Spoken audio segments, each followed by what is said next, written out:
Chapter 11. With the Sprite. And so Maya and the Flower Sprite started off together in the bright midsummer night, flying low over the blossomy meadow. His white reflection crossing the brook shone as though a star were gliding through the water.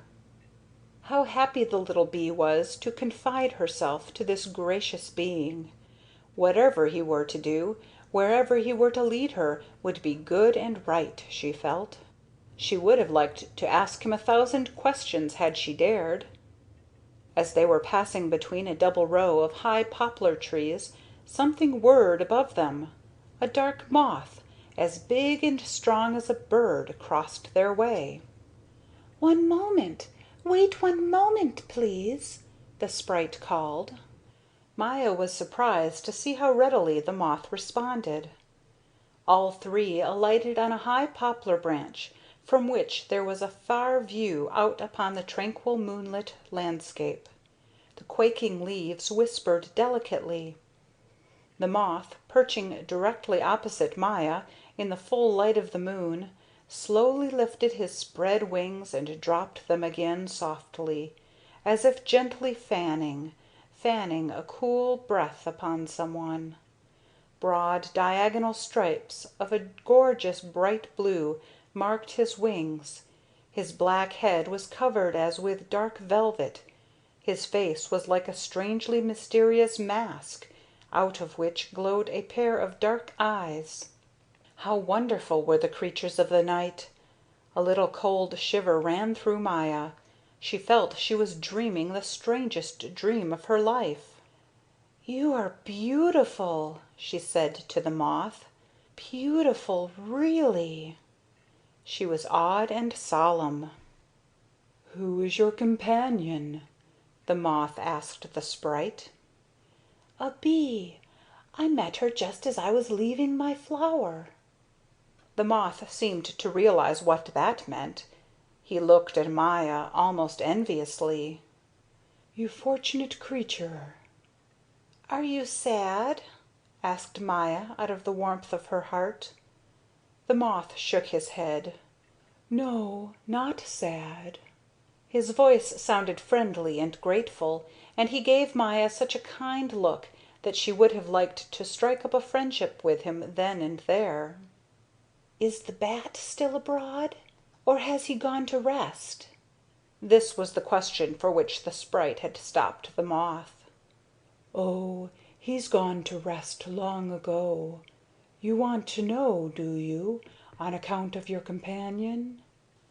The sprite nodded. Maya was dying to find out what a bat was, but the sprite seemed to be in a hurry. With a charming gesture of restlessness he tossed his shining hair back from his forehead. "Come, Maya," he said. "We must hurry. The night is so short." "Shall I carry you part of the way?" asked the moth. The sprite thanked him but declined. "Some other time," he called.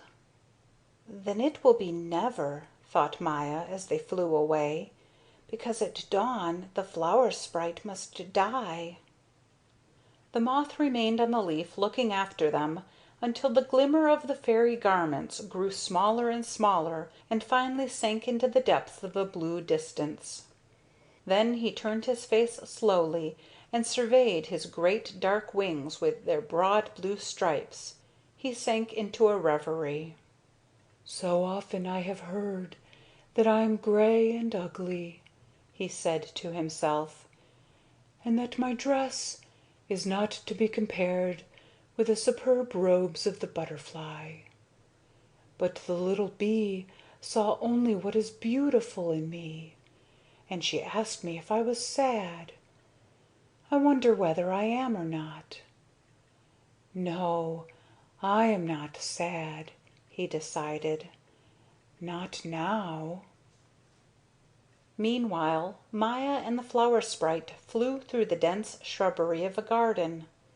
The glory of it in the dimmed moonlight was beyond the power of the mortal lips to say. An intoxicatingly sweet cool breath of dew and slumbering flowers transformed all things into unutterable blessings. The lilac grapes of the acacias sparkled in freshness. The June rose tree looked like a small blooming heaven hung with red lamps. The white stars of the jasmine glowed palely, sadly, and poured out their perfume as if, in this one hour, to make a gift of their all. Maya was dazed. She pressed the sprite's hand and looked at him. A light of bliss shone from his eyes. "Who could have dreamed of this?" whispered the little bee. Just then she saw something that sent a pang through her. "Oh!" she cried. "Look! A star has fallen. It's straying about, and can't find its way back to its place in the sky." "That's a firefly," said the flower sprite, without a smile. Now, in the midst of her amazement, Maya realized for the first time why the sprite seemed so dear and kind. He never laughed at her ignorance. On the contrary, he helped her when she went wrong. "They are odd little creatures," the sprite continued. "They carry their own light about with them on warm summer nights and enliven the dark under the shrubbery where the moonlight doesn't shine through. So firefly can keep tryst with firefly even in the dark. Later, when we come to the human beings, you will make the acquaintance of one of them." "Why?" asked Maya. "You'll soon see." By this time they had reached an arbor completely overgrown with jasmine and woodbine. They descended almost to the ground. From close by, within the arbor, came the sound of faint whisperings. The flower sprite beckoned to a firefly. "Would you be good enough," he asked, "to give us a little light? We have to push through these dark leaves here. We want to get to the inside of the jasmine arbor." "But your glow is much brighter than mine." "I think so too," put in Maya, more to hide her excitement than anything else. "I must wrap myself up in a leaf," explained the sprite, "else the human beings would see me and be frightened. We sprites appear to human beings only in their dreams." "I see," said the firefly. "I am at your service. I will do what I can. Won't the great beast with you hurt me?" The sprite shook his head no, and the firefly believed him. The sprite now took a leaf and wrapped himself in it. The gleam of his white garments was completely hidden. Then he picked a little bluebell from the grass and put it on his shining head, like a helmet. The only bit of him left exposed was his face, which was so small that surely no one would notice it. He asked the firefly to perch on his shoulder, and with its wings to dim its lamp on the one side so as to keep the dazzle out of his eyes. "Come now," he said, taking Maya's hand. "We had better climb up right here." The little bee was thinking of something the sprite had said. As they clambered up the vine, she asked: "Do human beings dream when they sleep?" "Not only then. They dream sometimes even when they are awake. They sit with their bodies a little limp, their heads bent a little forward, and their eyes searching the distance, as if to see into the very heavens. Their dreams are always lovelier than life. That's why we appear to them in their dreams." The sprite now laid his tiny finger on his lips, bent aside a small blooming sprig of jasmine, and gently pushed Maya ahead. "Look down," he said softly. "You'll see what you have been wishing to see." The little bee looked and saw two human beings sitting on a bench in the shadows cast by the moonlight, a boy and a girl, and the girl with her head leaning on the boy's shoulder, and the boy holding his arm around the girl as if to protect her. They sat in complete stillness, looking wide-eyed into the night. It was as quiet as if they had both gone to sleep. Only from a distance came the chirping of the crickets, and slowly, slowly The moonlight drifted through the leaves. Maya, transported out of herself, gazed into the girl's face. Although it looked pale and wistful, it seemed to be transfused by the hidden radiance of a great happiness. Above her large eyes lay golden hair, like the golden hair of the sprite, and upon it rested the heavenly sheen of the midsummer night.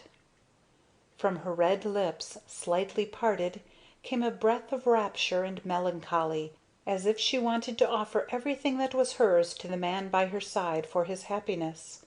And now she turned to him, pulled his head down, and whispered a magical something that brought a smile to his face such as Maya thought no earthly being could wear. In his eyes gleamed a happiness and a vigor as if the whole big world were his to own, and suffering and misfortune were banished forever from the face of the earth. Maya somehow had no desire to know what he said to the girl in reply. Her heart quivered as though the ecstasy that emanated from the two human beings was also hers. "Now I have seen the most glorious thing that my eyes will ever behold," she whispered to herself. "I know now that human beings are most beautiful when they are in love." How long Maya stayed behind the leaves without stirring, lost in looking at the boy and girl, she did not know. When she turned round, the firefly's lamp had been extinguished. The sprite was gone. Through the doorway of the arbor far across the country on the distant horizon showed a narrow streak of red.